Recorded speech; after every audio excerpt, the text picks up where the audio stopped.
চম্পাবতীর প্রেমে পড়ে মুসলিম দরবেশ গাজী তার ভাই কালুকে সাথে নিয়ে আজ থেকে প্রায় 1000 বছর পূর্বে এসেছিল ছাপাইনগর তথা আজকের বারোবাজারে। প্রাচীনকালে যাদের আধ্যাত্মিক ক্ষমতার প্রভাবে বাঘে কুমিরে একঘাটে জল খেত, সেই গাজী কালু চম্পাবতীর মাজার দেখতে চলে এসেছি ঝিনাইদহ জেলার কালীগঞ্জ উপজেলার বারোবাজার ইউনিয়নের বাদুরগাছা গ্রামে। গাজী কালু চম্পাবতী তিনটি নাম একটি ঘটনার সুতোয় বাঁধা শত শত বছর ধরে। মুসলিম দরবেশ গাজী প্রেমে পড়েছিলেন হিন্দু রাজার মেয়ে চম্পাবতীর।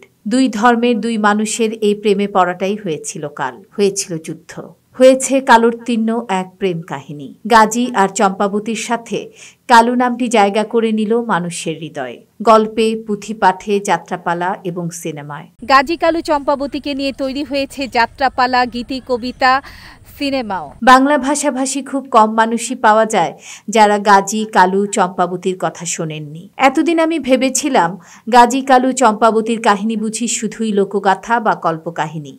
আমার এই ধারণার সাথে অনেকেই হয়তো একমত হবেন, কিন্তু না। বাংলাদেশের ঝিনাইদহ জেলায় সত্যি রয়েছে গাজী কালু আর চম্পাবতীর গ্রাম এবং সমাধিস্থল। আসসালামু আলাইকুম, আমি সোমা আফরোজ আপনাদের স্বাগত জানাচ্ছি আমার আরেকটি নতুন ভিডিওতে। গুগল ম্যাপে দেখলাম গাজী কালু চম্পাবতী গ্রাম ঝিনাইদহ জেলায় হলেও যশোর শহর থেকে সেখানে যাওয়াটা কাছে হয়। তাই আমি ঢাকা থেকে সোহাগ পরিবহনে রাতের বাসে করে যশোর চলে গেলাম। বাস যখন যশোর শহর নিউ মার্কেট এলাকায় থামলো তখন বেশ সকাল। একটা অটো নিয়ে ছুটলাম আগে থেকে বুক করে রাখা হোটেলে। সেখানে খানিকক্ষণ রেস্ট নিয়ে ব্রেকফাস্ট করে এবার বেরিয়ে পড়লাম গাজী কালু চম্পাবতীর ঝিনাইদহর বাদুরগাছা গ্রাম এবং তাদের সমাধি দেখতে। সেখানে যাওয়ার আগে পাখির চোখে প্রাচীন জেলা শহর যশোরের কিছু ভিউ আপনাদের দেখাচ্ছি। বাংলাদেশের সবচেয়ে প্রাচীন জেলা যশোর। 1971 সালে মহান মুক্তিযুদ্ধে প্রথম স্বাধীন হওয়া জেলা যশোর। ভারতের সাথে সড়ক পথে যাতায়াতে সবথেকে বেশি মানুষ যাওয়া আসার বেনাপোল স্থলবন্দরও এই যশোরে। যাই হোক, যশোর থেকে ঝিনাইদহর বাদুরগাছা গ্রামের দূরত্ব প্রায় 18 কিলোমিটার। অটোতে করে গেলে 40 থেকে 45 মিনিটের মতো লাগবে। অটো ভাড়া করে ছুটে চললাম। আমি একটা কথা বলে নিতে চাই, যেহেতু ঘটনাকাল অনেক প্রাচীন, তাই বিভিন্ন বই, পুস্তক ও ইন্টারনেটের বিভিন্ন সোর্স থেকে আমি তথ্য নিয়েছি। এছাড়া গুরুজনদের কাছ থেকে শোনা কথা তো আছেই। অঝোর ধারায় বৃষ্টি হয়ে গেল। এর মধ্যেই আমরা পৌঁছে গেলাম বারোবাজার এলাকায়। অটো থেকে নেমে বৃষ্টি থামার অপেক্ষা করছি। এখান থেকে আমাদের আরেকটা অটো নিয়ে যেতে হবে গাজী কালু চম্পাবতীর মাজার পর্যন্ত। বৃষ্টি কিছুটা কমলে আরেকটা অটো ঠিক করে নিলাম। এখান থেকে গাজী কালু চম্পাবতীর মাজারের দূরত্ব প্রায় 1.5 কিলোমিটার। সদ্য বৃষ্টিতে ভিজে গেছে রাস্তাঘাট। গাছের পাতাগুলো বৃষ্টির পানিতে আরো সবুজ হয়ে আছে। এই অঞ্চলে রয়েছে প্রচুর খাল, বিল আর দিঘি। এত জলাধার বোধ হয় বাংলাদেশের আর কোনো অঞ্চলে নেই। পৌঁছে গেলাম গাজী কালু আর চম্পাবতীর মাজারে। গাজী কালুর মাজার তো এটা। এই যে গাজী কালুর ইতিহাসটা একটু জানেন? এই আপনি খাদিম সাহেবের কাছে শুনলি সব ভালো পাওয়া যাবে। আপনি একটু বলেন। আমি যতটুকু জানি এনারা অনেক আগের, প্রায় 1000 বছর আগের থেকে এখানে আর কি মাজার। গুরু গুছায় আছে অনেক, ওনারা বলবেন। আমরা এখনো সেই পর্যন্ত অর্ডার পাইনি আর কি, বুঝছেন? আচ্ছা। বললি পারে অনেক সাধুগুরু এখানেই বলবে যে দেখো জীবন এরকম কিছু বলবে। আচ্ছা, এইটাই আর কি। এই মাজারের সামনেও রয়েছে একটি বড় পুকুর। মাজারের বাইরে দর্শনার্থীদের গাড়ি রাখার জন্য বেশ ভালো ব্যবস্থা রয়েছে। আমরা যখন এলাম তখন 2টো গাড়ি পার্কিং এ দেখলাম। খুব সুন্দর প্রাকৃতিক পরিবেশে ঘেরা এই ঝিনাইদহের বাদুরগাছা গ্রামটি একেবারে নিরিবিলি, শান্ত। মাজারের বাইরে থেকেই দেখতে পেলাম উঠোনে 5-6টা বেশ বড় বড় বটগাছ বা অশ্বত্থ গাছ রয়েছে।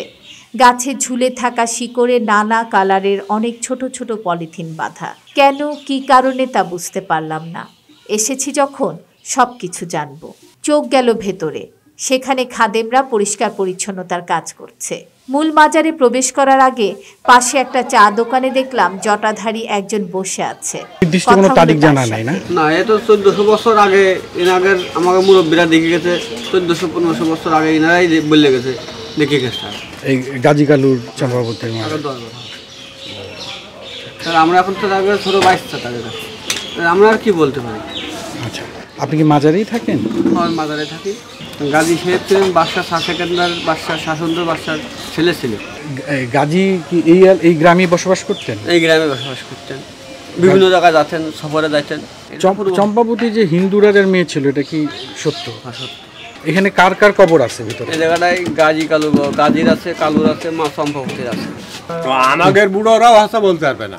তাই এত আগের কাহিনী কয়শো বছর আগে হইয়াছে তার কোনো ঠিক নেই। এই মাজার এরকমই আছে? ওই মটক রাজা যে সময় ছিল সেই সময় আমাদের মাজার। চম্পাবতীর প্রেমে পড়ে মুসলিম দরবেশ গাজী তার ভাই কালুকে সাথে নিয়ে আজ থেকে প্রায় 1000 বছর পূর্বে এসেছিল ছাপাইনগর তথা আজকের বারো বাজারে। প্রচলিত আছে বৈরাটনগর বা বিরাটনগরের রাজা ছিলেন সিকান্দর শাহ।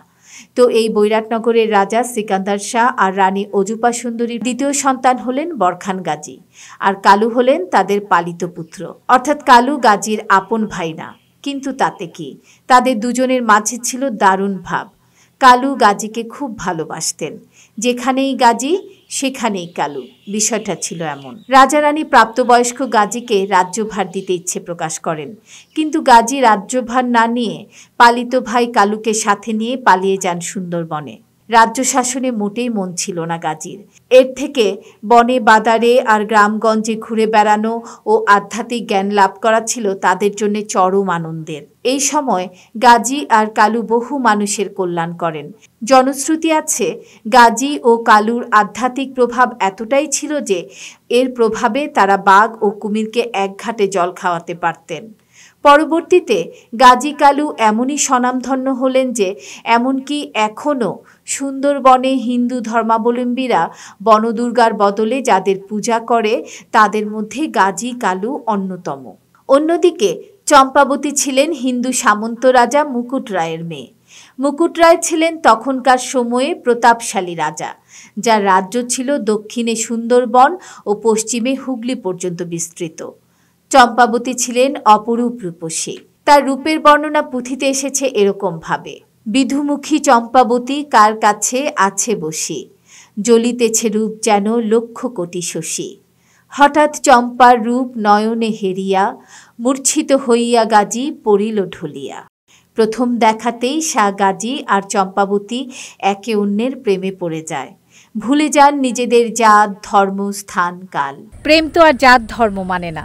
মুসলমান গাজী আর তার ভালোবাসার মানুষ চম্পাবতী হিন্দু রাজার মেয়ে, তাই ধর্ম তাদের মধ্যে হয়ে দাঁড়ায় বিরাট বাধা। কিন্তু এই ধর্ম গাজীর ভালোবাসাকে আটকাতে পারে না। বলা হয়ে থাকে তৎকালীন ছাপাইনগর তথা বর্তমান বারো বাজারে গাজী প্রতিদিন তমাল গাছের তলায় অপেক্ষা করতেন চম্পাবতীর জন্যে। তাদের প্রেম কাহিনীও একদিন জেনে যায় চম্পাবতীর বাবা মুকুট রাজা। এদিকে চম্পাবতীর বাবা মুকুট রাজা তো রেগে আগুন, তাই মুসলমান গাজীকে শায়েস্তা করার ভার দিলেন সেনাপতি দক্ষিণা রায়ের উপর। সৈন্য সামন্ত নিয়ে দক্ষিণা রাও এলেন গাজী আর কালুকে ধরার জন্য।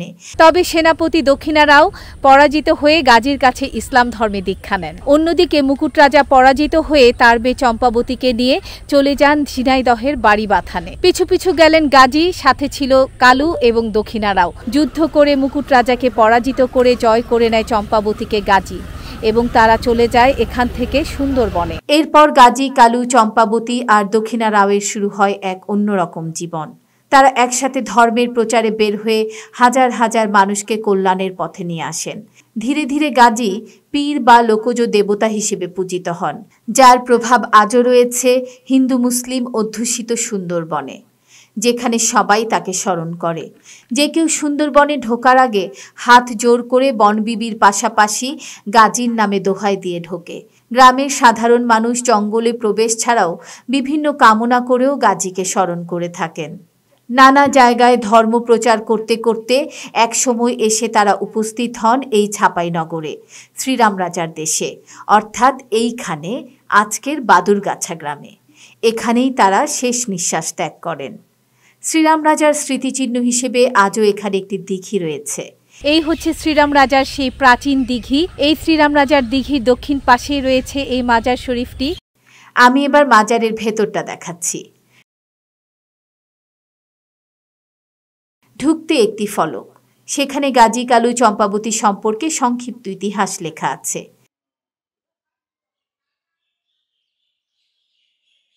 ফলকের পেছনে অশ্বত্থ গাছের নিচেই রয়েছে মাজার শরীফ। সেখানে আছে 3টি কবর। অশ্বত্থ গাছের নিচেই রয়েছে পাশাপাশি 3টি কবর, প্রথমটি কালুর, মাঝেরটি গাজীর এবং পরেরটি চম্পাবতীর। গাজী কালু চম্পাবতীর মাজারে গাজী কালু চম্পাবতীর পাশাপাশি আরেকটি কবরও রয়েছে। ধারণা করা হয় সেটা সেনাপতি দক্ষিণা রাওয়ের কবর। পাশেই বেশ বড় দুটো কবর, একটা কবর দক্ষিণা রাওয়ের জেনেছি, তবে আরেকটা কবর কার সেটা জানতে পারিনি। এখানে যিনি খাদেম তিনি আসলে চাইছিলেন না যে আমরা এখানে কোনো ভিডিও করি, তাকে অনেক অনুরোধ করেও আসলে আমরা মাজারের ভেতরের কোনো ভিডিও ধারণ করতে পারিনি এবং তিনিও এই মাজার সম্পর্কে কোনো কথা আমাদের সাথে বলেননি, তাই মাজারের ভেতরে পুরোটা আপনাদের দেখাতে পারলাম না। আমার পেছনে যে বিশাল বটগাছের ঝুড়ি দেখা যাচ্ছে এবং তার মাথায় বাঁধা অসংখ্য প্লাস্টিকের সুতো। মাজারের গাছে যে সুতা বাঁধা, মানে এটার কি মানত করে বাঁধে আসলে? বাঁধো তো অনেক হিসেব করে, কারোর বাচ্চা কাচ্চা হয় না, কোনো মা বোনিদের তারাই নিয়ত করে বাঁধে। কত মা বোনিদের বাচ্চা কাচ্চা হয়ে মারা যায়, তারাই নিয়ত করে বাঁধে। কত কত বাচ্চাদের মা বোনিদের বাচ্চা কাচ্চা হয়ই না, তারাও নিয়ত করে বাঁধে, মালিক যেই খুশি বিভিন্ন নিয়ত করে বাঁধে, তাই না? অলিগের দরবারে আসে, অলিরা বাড়ি এসে আল্লাহ রাসূলে নিয়ত করে, তাকে সৎ নিয়তে তারা বাঁধে, বানলে আল্লাহ রাস্তায় কাজ হয়। এখানে যারা দর্শনার্থী আসে তারা এই প্রাচীন অশ্বত্থ গাছের ঝুলে থাকা ডালে রং বেরঙের পলিথিন বেঁধে যায় মনের আশা পূরণ হওয়ার জন্যে। ভাই কি মাজার দেখতে আসছেন? জি। কোত্থেকে? মাগুরা থেকে। ভাই এখানে লোকজন আসে কেমন? ভালো লোক আসে। প্রতিদিন আসে না বিশেষ শুক্রবার টুক্রবার মিলে? আপনার বৃহস্পতিবারে শুক্রবারে লোক এমনি বেশি হয়। বেশি হয় না? এমনি প্রতিদিন লোক আসে কম বেশি। নিয়ত করে আসছেন? নিয়ত করে আসছে আমার ওই না মেয়ের এই বাচ্চাটা, ওই যে বলে ওই বাচ্চাটার একটু মানত ছিল, তাই মানত ছিল ওই জন্য আসছে। এখানে ওরা আসা যাওয়া করে কম বেশি। আমরা আইসি তো তৎকালীন সময় একটা বট গাছ ছিল, এখানে কোনো বাগান দোকান ধরা ছিল, সমস্ত জায়গায় এত খরচ। তখনই কি জানতেন যে এটা গাজী কালু চম্পাবতী? মানে 71 সালেই জানতেন? একটু পরপর শুধু মাজারে দর্শনার্থীরা আসছেন, কিন্তু তেমন কোনো সারা শব্দ নেই। চুপচাপ তারা আসছেন, মাজারে প্রবেশ করছেন, দোয়া করছেন এবং চলে যাচ্ছেন।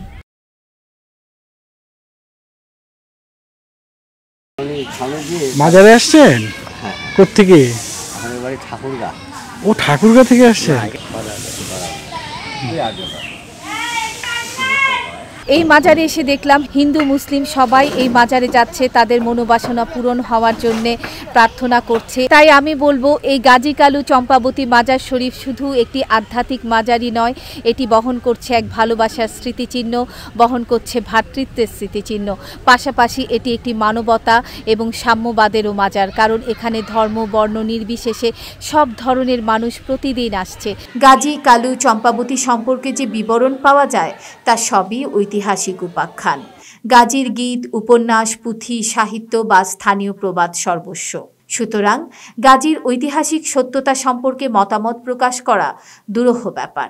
তবে গাজী কালু চম্পাবতী কিংবদন্তি কিংবা বাস্তবতায় বাংলাদেশের গোটা দক্ষিণাঞ্চলে প্রভাব বিস্তার করে আছে সেটা নির্দ্বিধায় বলা যায়। আর মানুষ যদি মরে যায়, দিন আসার দিনে বিচার করবে, তাই মানুষ কোনোদিন মরে না, পরমাত্মা কোনো মরণ নেই।